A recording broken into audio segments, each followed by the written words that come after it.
Hey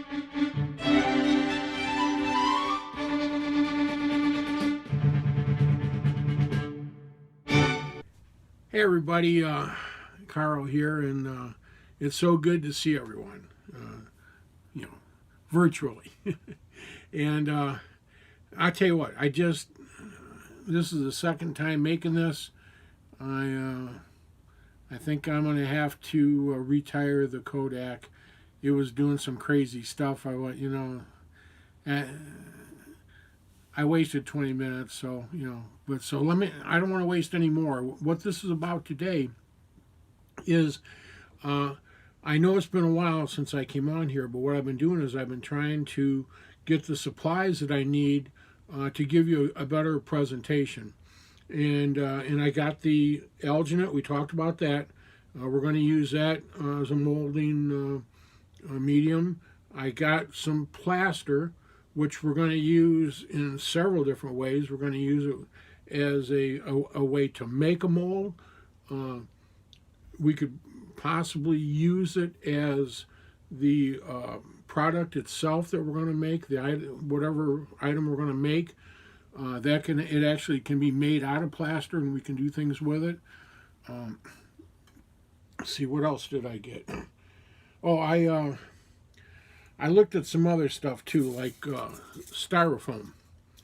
Now believe it or not, if you take styrofoam and you go out and get some nail polish remover and make sure that it says 100% acetone. And you can take and put that in a bucket or a jar or whatever, throw the styrofoam in there and it'll melt it. And it turns it into actually like a goo, all right? But there are people that can use it, and through maybe pressing it, because it looks like this when it comes out. You see that? It's very porous. There's a lot of air in it. It's pretty much useless the way it is, but later on we might be able to find a way to put it under pressure and then just let it cure, because you have to, once you get it all melted, you have to bring it out of the acetone and then let the acetone that's in it evaporate out, so you get a solid piece again. So let me show you a few things, and I got a few tips I want to bring you to. This is going to be a prep video. I'm going to tell you about some stuff. I'm going to show you what we're going to use, things like that, and then the next video we'll actually start putting it to practice. So I'm going to show you something here. First of all, here's a mixing bowl, and this one I had in my lab for years and years and years. They come in all different sizes, huge, little, teeny ones, and they're great for mixing all kinds of things, stone, alginate, you name it.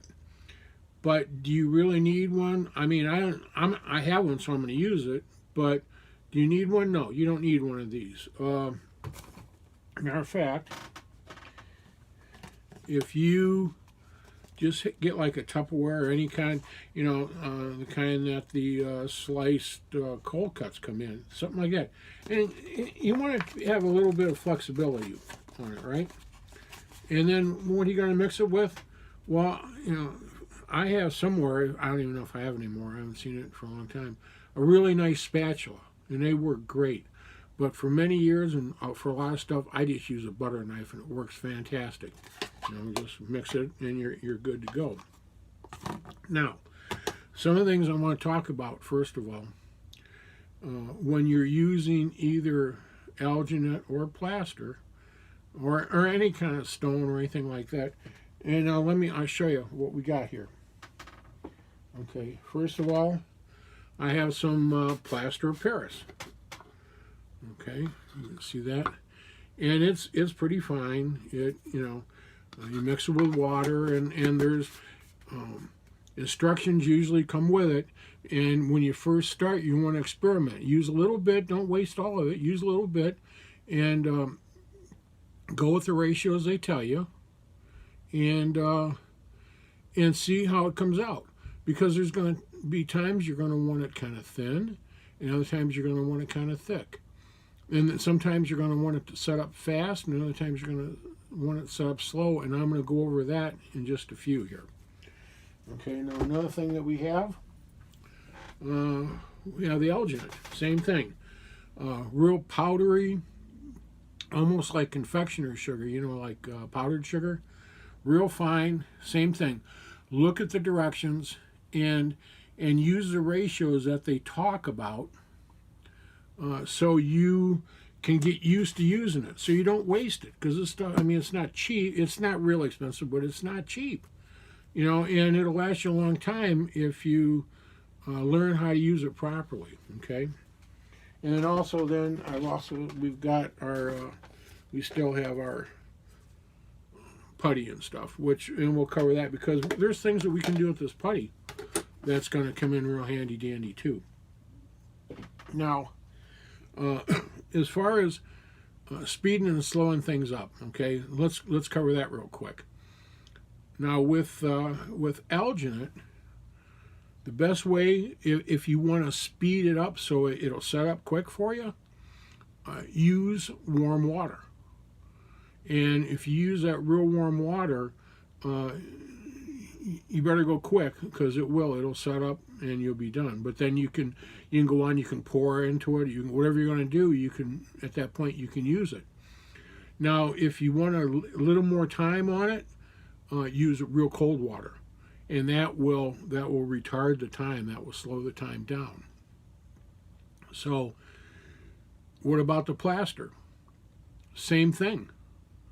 Warm water will help speed the plaster setup, and cold water will slow it down. It'll slow the time. If you want to even accelerate that more, if you want to slow it down more or accelerate the setup more, if you use vinegar, mix a little bit of vinegar in with your water and with your mix with plaster, it will slow down the setup quite a bit, actually. If you want to have it set up quick so you can go right to the next step, and you don't have to be real fancy with it, you just want to get it done and have it set, use a little bit of salt. Salt will speed it up, and it'll set up real quick for you. So that's I wanted to cover that, and make a note of that, or come back later. You can come back to this video. That's the beautiful thing about videos. You can always come back and reference them. But if you need to adjust your time, and as you use it, you'll get the hang of it, and so you'll be in control pretty much of it. But at first, it's, you have, like anything, it takes a little bit of experience. So, this is kind of bump you up a little bit. Now, here's one thing. This is a big tip. Okay, it might not sound like much, but I'm telling you, it's a big tip. After you mix it, okay, let's say we've made some plaster, we got it set up, we put it on our whatever we're going to use it for, and we got some left in here. Well, okay, don't take and throw that in the sink. Take and scrape out as much as you can, throw it in the wastebasket, and then put this aside and let it set up. Okay? Now, when it's hardened, after a while it's hardened, you'll come back, you'll be able to just do that, and it'll crumble. It'll crumble right out, and you can put it in the wastebasket. Same way with your butter knife. You just, a little bit, it'll pop right off. It'll clean up like you never used it. Now, and you want to do the same thing with your alginate. And I'm going to tell you why. Like, for instance, when I was in the labs, I had my own laboratory, and in all the laboratories that I worked in over all those years, we had special sinks. We had our workbench, you do all your plaster stuff, and we had these large sinks that we would use. And in the center of the sink, we would have a large tube that came up, and it would be sealed at the bottom. So when you ran the water into the sink, the water had to come up to the top of the tube before it would start going down, into the drain. Okay, that was the first line of defense. And the reason for that being, when you have particles and you have stuff going in the water, you want to keep as much of the foreign stuff out of your plumbing pipes as possible. And what would happen is a lot of that sediment and stuff would settle at the bottom of the sink. And the day you could pull that stopper off, the pipe with the stopper, clean the sink, and it'd be nice and clean. You'd come up with all these like chips and all this stuff like that, and clean it, and you're good to go. Now, let's say you had something you had to clean out, and maybe the stone wasn't set yet, and so some of that water is going to get up and it's going to run down. So you got to have a second line of defense. And we had these great big filters, okay, that were underneath, and it would run in, and then it would run through these filters and all that stuff before it ever had a chance to come back out and go into the regular plumbing system. Because if you don't do that and you're using this kind of stuff, I guarantee you that after a while, all of a sudden your drain's not going to drain anymore. And why is that? Because now it's completely clogged, like you have a rock in there, because basically you do. So my advice always is to just think, oh, it's going to, don't worry about it. It's not going to wreck anything. Just let the stone and the stuff set. The plaster will come out in little chips and cracks and bust, and the alginate will come out like a piece of rubber, and you throw it away, and save your plumbing. Okay, so I wanted to bring that up because it's really important. Now, some of the other things I wanted to mention is this is my old, we called them reline jigs, okay? And that's how when a person has a denture relined, this is how it was done. And I can't go through the procedure, but this is the item we used, and it was pressed. The new acrylic was pressed into the denture, and they came out, and you'd never know anything was ever done to them. They're just like a brand new denture again. It works great. But the neat thing about this is it's a great platform. If you have acrylic or anything that you're making, and you have your two halves, what we talked about before. Remember, let me grab this real quick here. Okay. You have two halves, okay? And you want them to come back, and you want them to come back exactly in the spot that you need them to come in. Plus, you want to put some compression on it to squeeze out the air and to squeeze out anything that's in there. You use this here, and you set them in the middle, and you have plaster on the bottom, and you set it, and then have plaster on the top. And when it sets up, you take these wheels off, pull it apart, get it all ready, put your stuff in, push it down, wheel them down, it'll push and it'll press out all that extra stuff, and it'll give you a great impression. And we'll use this later. Now, you're looking at it going, well, where the hell would I get something like that? Well, and the thing is, I would think they were $80, $100 by now. They got to be. I mean, dental prices are crazy. But not a problem, because we can make one. And I'll show you how to do that in the future videos when we get to a point where we're going to use something like this. It's way easier than what you would think, and it doesn't take that much, and we can do it dirt cheap. And for everything we're going to use, it will be just as good as this. Okay, so you don't have to spend a lot of money. So I wanted to bring that up too. Now, like I said, I just wanted to do like a quick presentation and kind of give you an idea of where we're at, and we're getting ready now. Like I said, if you want to get your alginate now, and you want to get your plaster now, that'd be great. And like I said, the nice thing about videos is, well, I can't get to the end of the month. I don't really need it right now. Well, it's okay. Because hopefully, as long as videos stay on YouTube, you can always come back and reference. So the next video that I want to do is I'd like to do a simple project. We'll make a simple mold. with the stuff that we have now. We use the alginate to make our mold. And then we might pour it with the stone, and so the stone will be the actual object.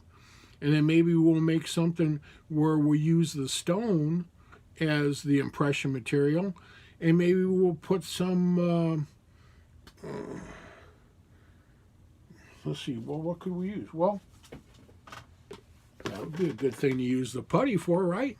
We might be able to make like a flexible object out of that. So that's where we stand, and that's what I want to do next. And I'm going to try to get the second one going pretty soon. So there's not a long lag.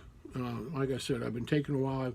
I had some personal things and some medical stuff I was doing, so I didn't want to try to do it in the middle of that, and so this is working out a lot better, I think, for me. So, and hopefully it'll be for you. I know we had a little bit of break. Now we'll get busy and start going into the advanced stages of this stuff. Okay, so I'm gonna let you go. We've made this long enough, and like I said, I'm gonna try to come back real soon. We'll get started on this. We're gonna have some fun and make some stuff. Can't ask for better than that, right? And it's coming up.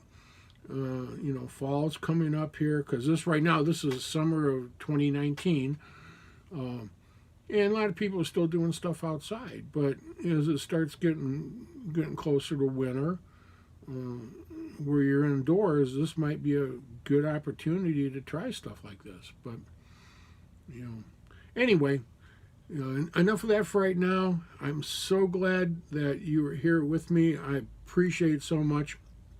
Thank you to all my subscribers. What a wonderful, wonderful group of people. My goodness, I appreciate it so much, because there's been times I've been down for a while, and you've always been there, and I thank you again.